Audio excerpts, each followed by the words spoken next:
and we do thank you for that. Pray, Lord, that you would be with those that are hurting. We think of several in our church family who are going through difficult times, whether it be physically, Lord, emotionally. It's a stressful time on all of us, Lord, but pray that you would be with each and every need as you see fit. You know what is going on, and you know what is best for each and every life. Be with us as we go through this class time. Look into your word. In thy name, amen. All right, as we are going along, I am not going to be on next week, Mother's Day week. We will not have a Sunday school, so I have to hit Mother's Day this week.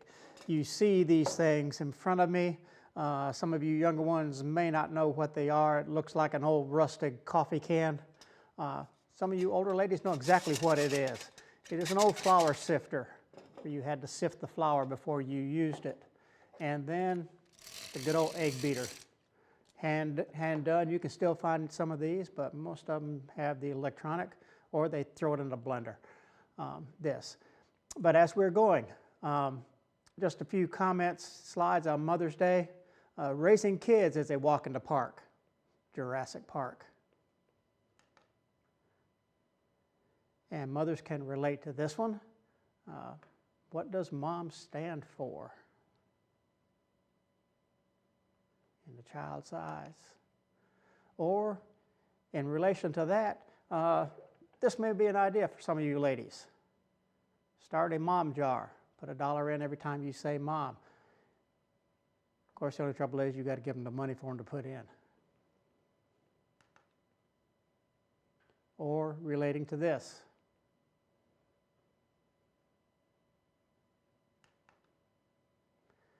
And both parents can relate to this. Bedtime, brush teeth, PJs, read, turn off light, put them back to bed, put them back to bed, put them back to bed. Threaten everything they love and put them back to bed. Seems like a nightly occurrence a lot of times. And then in relation to the egg beaters, good mom lets you lick the beaters. And if you had never had that experience, you had a deprived childhood. Always look forward to it. It was cookies coming off, cakes, icing was the best. Great moms turn them off first. And the old spit bath. If you have never had mom pull out a Kleenex or a handkerchief, spit on it, lick on it, and start to clean your face before you, when you got to church or somewhere else where she saw a spot that got away, again, you've had a deprived childhood. And then no matter how big you are or how old you are, she's still mom. Thanks, sweetie. Now go wash your hands, they're filthy. Comb your hair, turn off the lights. Do you think I own the electric company? And one last one, seeing as this year restaurants are not open as far as dining in, mothers, beware what you eat so that this is not what happens at the doctor's office on Monday morning. Or you can do like the pastor. He'll have Allison cook it on Saturday, and he'll just put it in the microwave on Sunday. And we get down to the new heaven and the new earth, closing out in Revelation, really in the last two chapters, chapter 21 and the first part of 22. We'll be looking at that, so I've got a long way to go today. It's going to take a little bit longer than what we've normally been running, but we'll get through it. As we do these things, we have to realize the Bible does not say a whole lot about the eternal state, basically because we couldn't understand it. It's impossible to describe with our vocabulary. We have to remember, as we were talking in Revelation before, we have to remember that John is seeing things that he has no words for. Even when it comes to our present society, if things were to happen as day, when he's looking at the mode of warfare we have and the airplanes and the tanks and these other things, he's got nothing to relate this to. So he's doing his best to describe things in the language of the time and in the experience of his time period that he can. But he's limited, and of course we're limited. We are told in the Bible, eye hath not seen, nor ear heard, nor has entered into the heart of man the things which the Lord had prepared for those who love him. So even with the description that John gives us, we've got no idea of what it's going to be like, no vocabulary. Our eternal home, however, will be an exceedingly valuable place. But 1 Peter talks about something that is more valuable, and we're going to pick out the center of this. We're going to go to 1 Peter 7, 1 Peter 1, and start off at verse 7, it says that the genuineness of your faith, being much more precious than gold that perishes, though it is tested by fire, may be found to praise, honor, and glory at the revelation of Jesus Christ, who having not seen you love, though now you do not see him, yet believing, you rejoice with joy unexpressible and full of glory, receiving the end of your faith, the salvation of your souls. And so remember, as we look at what the new heaven, the new earth, the new Jerusalem looks like, is described like, it is not as precious as our salvation. And it is our salvation that allows us to be there. And so with that, we will start. Revelation 22:1, and we'll go through 21:1, and we'll go through 22:5, and we'll do this in bits and pieces with a little bit of commentary in between. It says, "Now I saw a new heaven and a new earth, for the first heaven and the first earth had passed away. Also there was no more sea." Now, in speaking of this, the idea of a new heaven, new earth, atmosphere, sky is a familiar theme in Scriptures. Many of the prophets, both Old and New Testament, spoke of it. We're going to look at just a couple of these. Spoke of this new heaven and new earth. Isaiah 65, 17 through 19 says, "For behold, I create new heavens and a new earth. The former shall not be remembered or come to mind. But be glad and rejoice forever in what I create. For behold, I created Jerusalem as a rejoicing, and her people a joy." Now, as we looked at previously, when the white throne judgment takes place and all those stand before God, before Jesus as the judge, God has turned it over to him to be the judge, since it is acceptance or rejection of him that determines where people go. And so he is given the authority to judge and to speak the verdict and the punishment. When that takes place, the old heaven and the old earth vanish. They are found no more. They flee from him. Peter describes it as they are consumed as if by fire, melted. Gives the image of an atomic blast destroying, in which Christ would just release the atoms that make up everything that we see around us, and it would be destroyed as a fire. And so there is nothing there. It flees away. It's not going to be remembered anymore. He's going to create new. Ancient Hebrew word for create, bara, here is used is to create out of nothing, not a refashioning of existing material. The existing material is gone. This is the same as in Genesis. God created heaven and the earth. He spoke it into existence out of nothing. The same word, the same sense is brought into play here. As he created the original that we exist in now, the new will be created out of nothing. Psalms puts it this way: "Of old you laid the foundation of the earth. The heavens are the work of your hands. They will perish, but you will endure. Yes, all of them will grow old like a garment, like a cloak. You will change them, and they will be changed. But you are the same, and your years will have no end." The only thing that continues from one to the other is God himself, the same. All the rest of things, we're going to be changed. This mortal has to put on immortality. This corruptible has to put on incorruption. We will get a glorified body. We'll be changed. God alone will not change. Everything around will. 2 Peter 3, 12 through 13, "Looking for and hastening the coming of the day of the Lord, because of which the heavens will be dissolved, being on fire, and the elements will melt with fervent heat. Nevertheless, we, according to his promise, look for a new heaven and a new earth in which righteousness dwells." And one more that is not on here, in Hebrews, talking about Abraham. He searched for a city made without hands, whose builder and maker was God. And that is what will be coming. And so it's worth to remember that the new heaven doesn't refer to the heaven where God is enthroned. As we speak of the heavens, we speak of several layers. The first is this atmosphere that we see. You look outside today, this blue sky, clouds floating around in it, or the clouds graying the sky up and putting down rain or snow or whatever. That is the first heaven, our atmosphere. The second heaven would be our universe, galaxy, cosmos, in which we see the sun, the moon, the stars, and everything that is in there. And beyond them is the heaven where God is enthroned.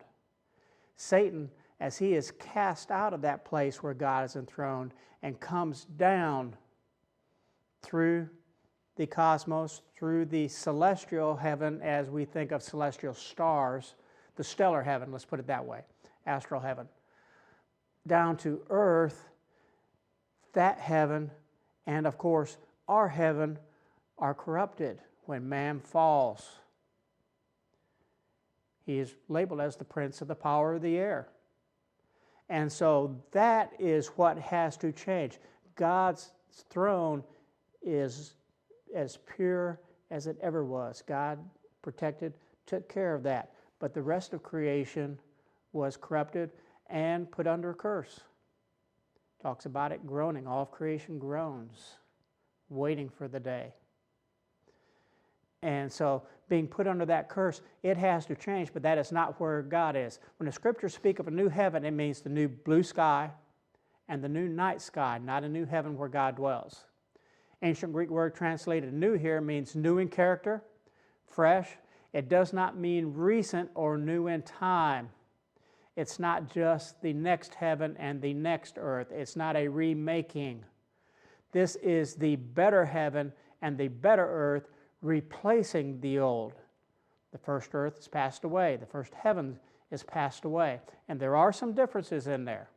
And so we'll go on. Then I, John, saw the holy city, New Jerusalem, coming out of heaven from God, prepared as a bride adorned for her husband. And we're going to see this analogy with the city being a bride. And it's going to continue in later verses. Of course, the bride adorned for her husband. We saw this earlier at the end of the tribulation as we looked. And the marriage supper of the Lamb. And the church being the bride adorned for her husband and being given the privilege and the right to be arrayed in fine white linen, clean, bright, and things. And so we see the same analogy. The bride, and we think of brides as being beautiful. And certainly in the eyes of their groom and their husband, they are beautiful, and maybe no more so than as they come down into the wedding, adorned and clean and prepared. And so as John sees it, he's so struck with the image of the city, New Jerusalem, coming down from heaven, that he refers to it, she looks like a bride. And I heard a loud voice from heaven saying, Behold, the tabernacle of God is with men, and he will dwell with them, and they shall be his people. God himself will be with them and be their God. And God will wipe away every tear from their eyes. There shall be no more death, no sorrow, no crying. There shall be no more pain, for the former things have passed away. Walvoord puts it this way: there is no just ground for imagining from this text that the saints will shed tears in heaven concerning the failures of their former life on earth. The emphasis here is on the comfort of God, not the remorse of saints. In other words, the whole focus is what God is doing and what God has done. I can see us as the rapture takes place and we see Christ crying for joy, but also crying in remorse for what we did not do when we see him and we realize what it is. Peter cried in remorse when he realized how he'd failed the Lord. I can see us feeling the same way. Another quote, every tear, for they be many, tears of bereaved affection, such as Mary and Martha and the widow of Nain wept, tears of sympathy and mercy, such as Jeremiah and Jesus wept over the sins and the calamities of Jerusalem, tears of persecuted innocence, tears of contrition and penitence for the faults and crimes against the goodness and majesty of heaven, tears of disappointment and neglect, tears of yearning for what cannot now be ours. These and whatever take ever course the cheeks of mortals shall then be dried forever. This is from Seiss. And so at that point, God dries all tears. It does not happen until after the new heaven and the new earth are passed away, all the judgments are done. There are still tears until that point, and that God wipes away the tears, bad memories, no more pain, no more sorrow. And at that point, the next verse says, Then he who sat on the throne said, Behold, I make all things new. And he said unto me, Write, for these words are true and faithful. And we are again brought to the fact that the one sitting on the throne is Christ, the one who, by John chapter 1, was essential in creation. By him were all things made, and there was not anything made that was made. And so he says, at this point, I am going to make all things new. And the words true and faithful are words that are given repeatedly to those churches at the beginning of Revelation. The true and faithful one is talking to them and telling them, if you do this, you will receive reward. If you continue in the way you are doing in some cases, there's going to be punishment. You're going to lose reward. But it is faithful and true. Through all of this, our instinct, and we looked back at the tears for what is lost and can never be regained, our instinct is to romantically consider innocence as man's perfect state and wish Adam would never have done what he did. But we fail to realize that redeemed man is greater than innocent man, that we gain more in Jesus than we ever lost in Adam. God's perfect state is one of redemption, not innocence. David Guzik. We have to remember, God, as he created, and as Adam was in the garden, in that perfect state, God knew what was going to happen down through the line.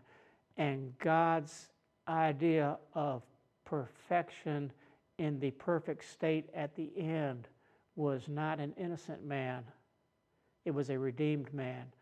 As God is looking through history how to best be glorified, it is being glorified in a sinful man that has been redeemed and realizes what they are and is showing forth his glory and his power and his might to those around us. That is God's perfect state for human race. Redemption. And he said to me, It is done. I am the Alpha and the Omega, the beginning, the end.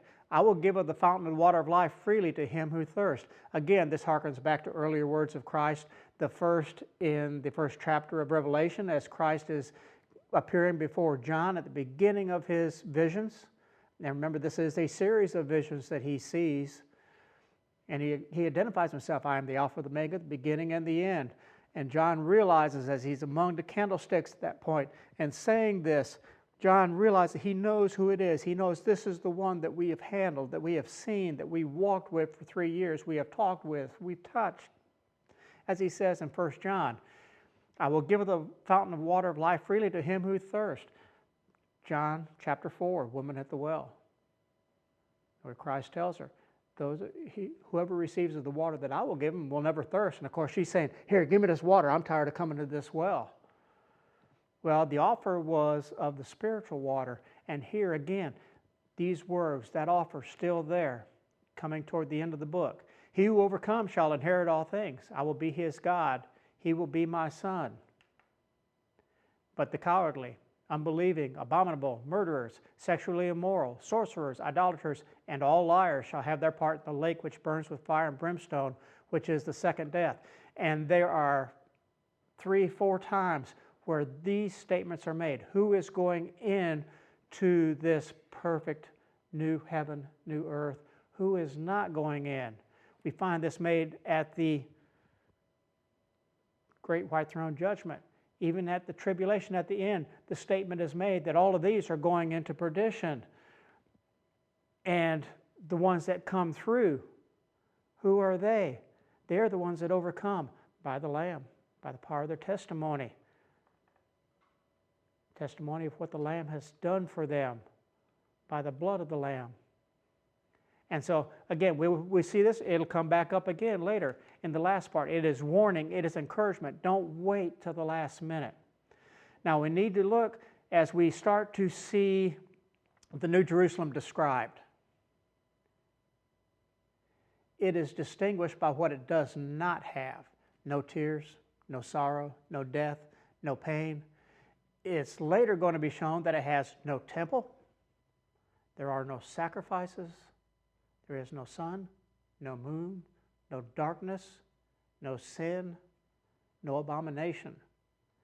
The new heaven, new earth are very different, both in atmosphere, shall we say, as far as being cursed. There is no curse, there is no pain, there is no sin, and physically in what is there and what is not. There is no sea, by the way, no sea. Can you imagine a world with no sea? Our world is 2/3 to 3/4 water. That is not the case with the new earth. It does have a river, though, and we'll look at that later.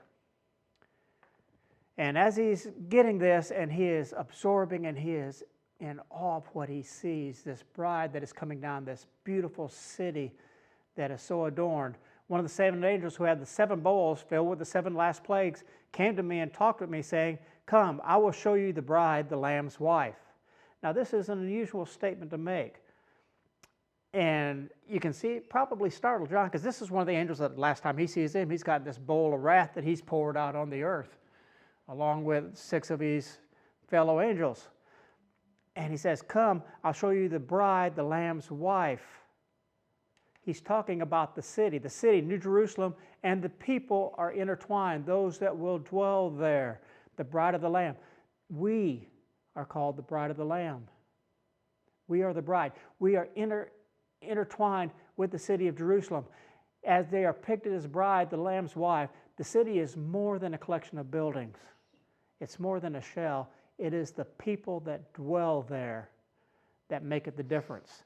And as we look at all these beautiful furnishings, the things that are happening, the gems that are in the city, the gold that it is made of, that the streets are literally made of, and we think of gems and gold and the things that go on there, we are reminded that the bride is adorned. We are adorned. We have gone through and been judged by Christ for rewards. And what does it say will remain? If it's worthy, gold, silver, precious stones. And then those that we have done for ourselves or for our enjoyment, wood, hay, stubble, is being burned away, is tried by fire, is purified. But silver and gold and precious stones all require an external source of light to bring out the beauty, the shine, the glow. Gems are the color they are because of the light shining through them. And we see them as beautiful and radiant because of the light that shines through them. The same will be happening here with the city. It is very possible that the parts of the city that are made, that are described as such, are made from the gems that are from the works of the saints. We will cast our crowns down before him as the elders do in heaven, and in casting them down, he may take them and incorporate them into the city that we will live in. But we are intertwined with this. It's significant that this glorious dwelling place of God and his people is described as the holy city. A building cannot be holy in the sense that God is holy. Cities are places with many people, and people interacting with each other. This isn't isolation, but a perfect community of the people of God. Man has never known a community unmarred by sin. Adam and Eve only knew a limited community. There were 2 of them. And community in a larger context only came long after the fall, when man started to multiply. Here in the New Jerusalem, we have something totally unique: a sinless, pure community of righteousness, a holy city. God will personally be present with these people. A new intimacy will exist between God and his people because sin will not be an issue in the relationship. No matter how close we grow toward God, our sin keeps us pulled back. Our sinful nature keeps us pulled back. That is done away with at this point.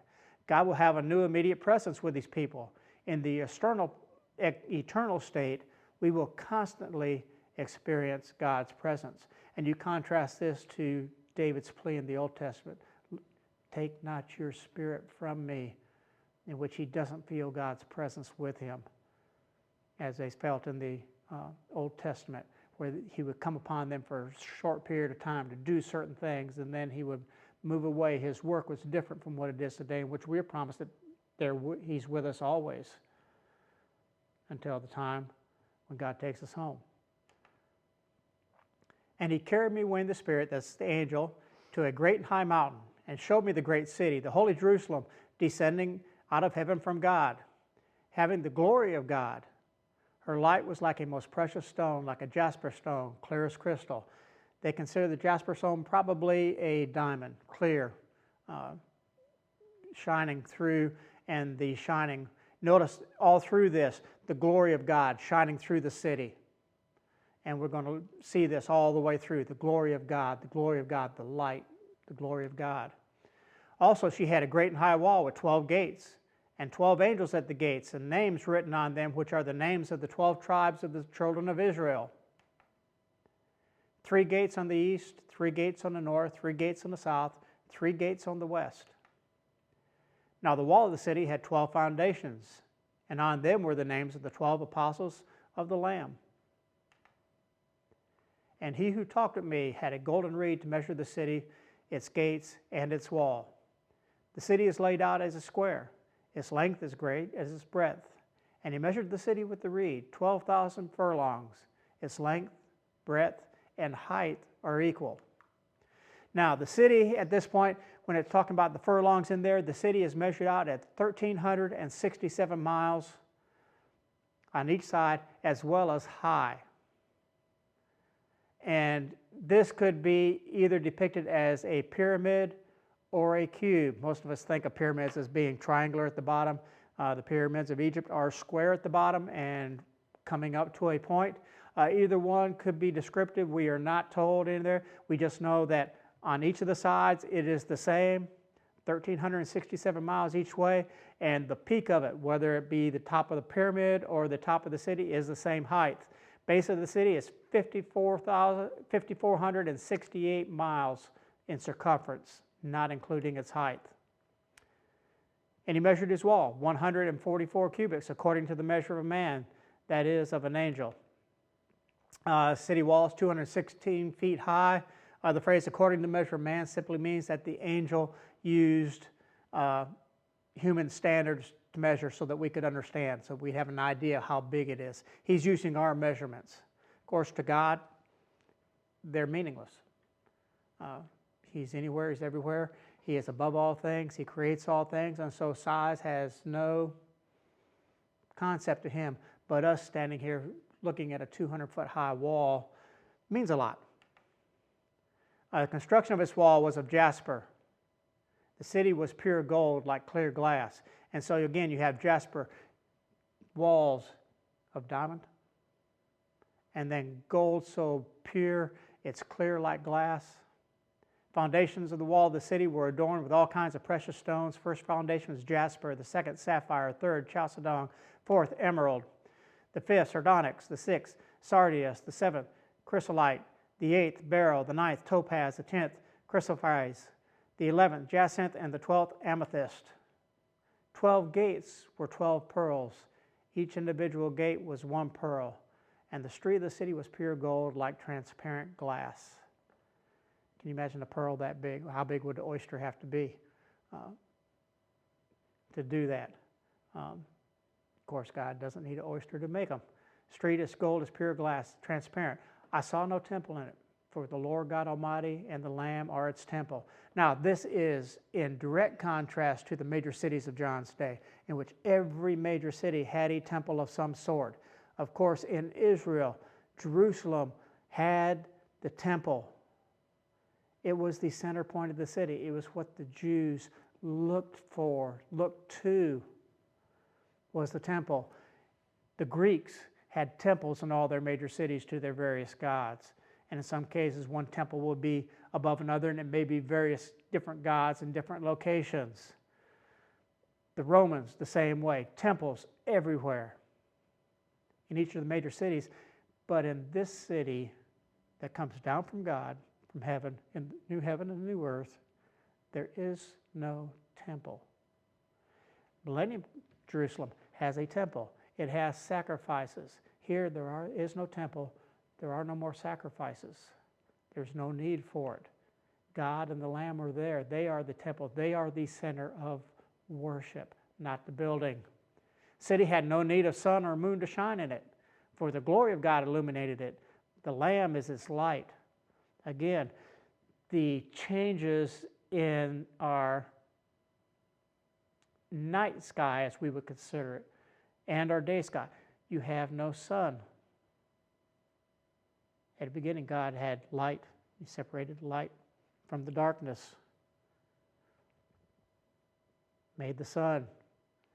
Then created the moon and the stars to light the night in the darkness. Here you don't have that. You don't have a sun. You don't have a moon. By the way, nations are those who saved shall walk in it. There is no darkness here. We'll see this in a minute. Walk in its light.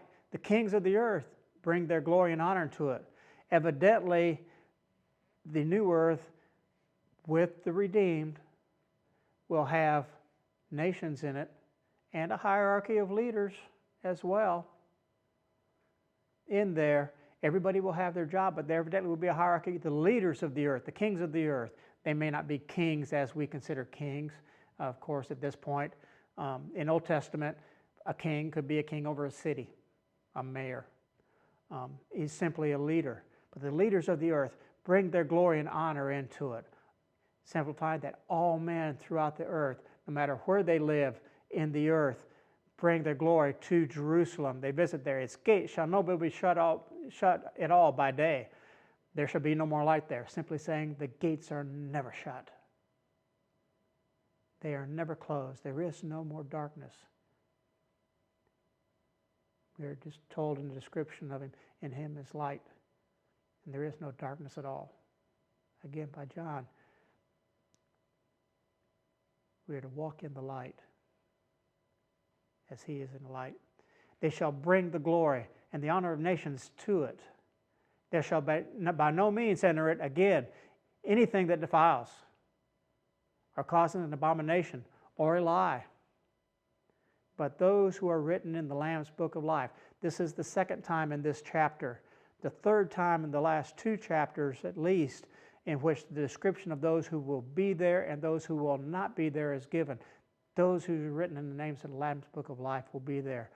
Those that are not, that do an abomination or defile or lie, tell a lie, will not be there. Again, we were told previously, they're in the lake of fire.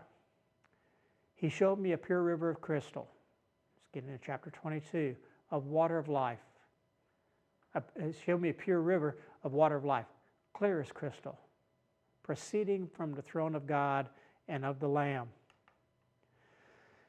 Especially in Palestine, where the area is arid, and in that whole area of the world and worldwide, a water supply is vital for a city.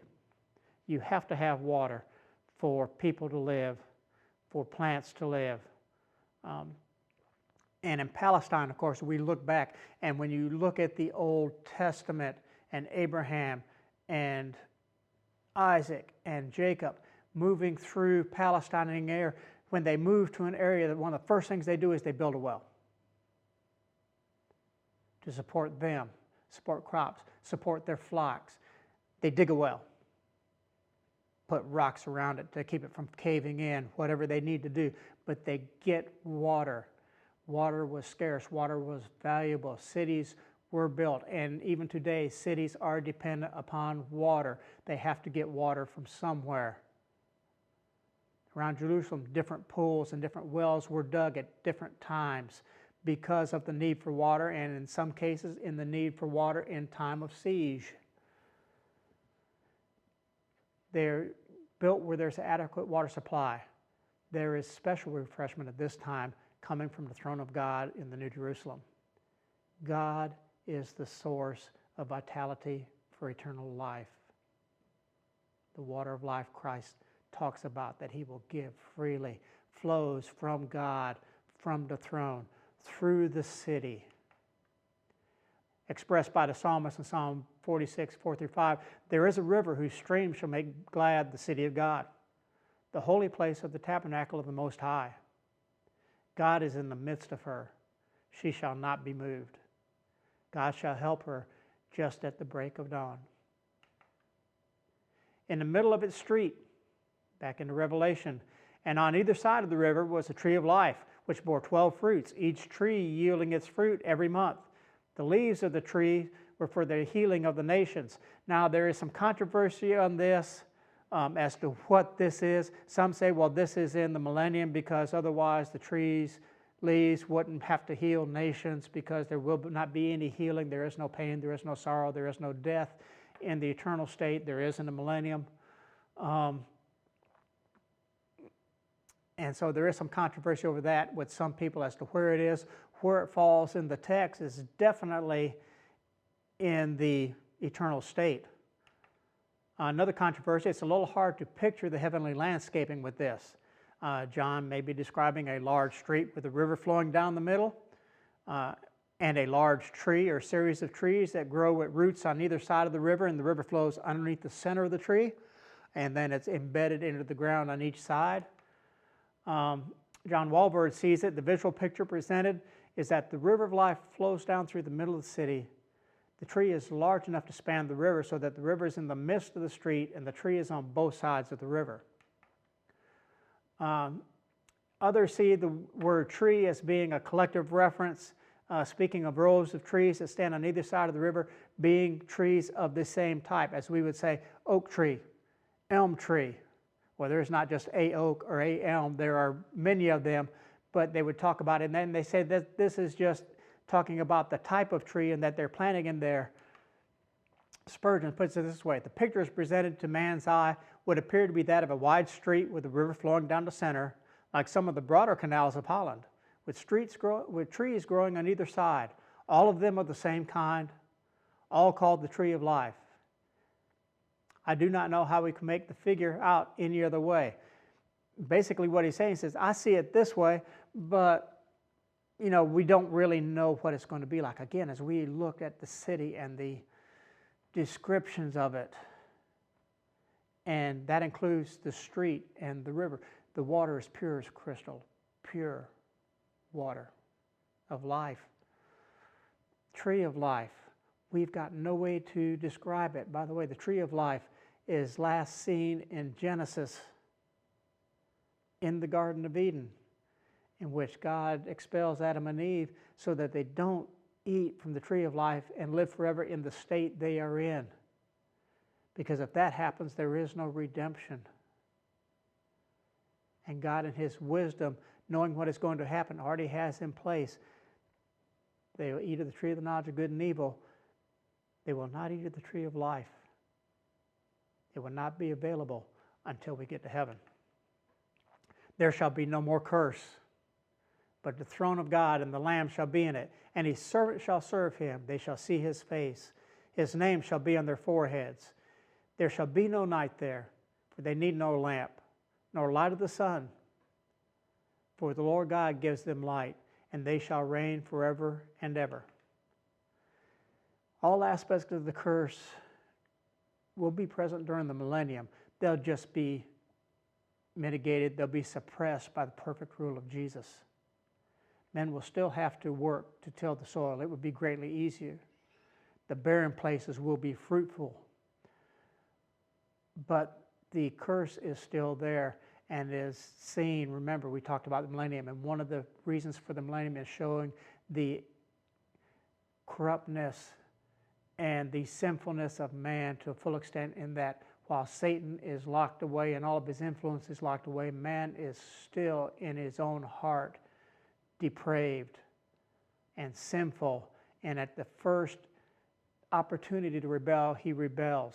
And so that is tormenting under this. Isaiah 65:20 shows us it's still possible for a sinner to be accursed in the millennial earth, talking about the unrighteous die at 100 with the extended other. They die early. In the new heaven, new earth, those are done away with forever. There is no curse. They pass away as those that have not accepted are cast into the lake of fire. And the heaven and the earth, death and Hades, are cast in the lake of fire. The old heaven and the old earth that are under the curse flee away and found no more. Peter again describes it as they are melted with a fervent heat, as if by fire. Instead of the curse, there is the throne of God and of the Lamb in the city. And that's quite an exchange. Heaven will be a place of work and service for God's people.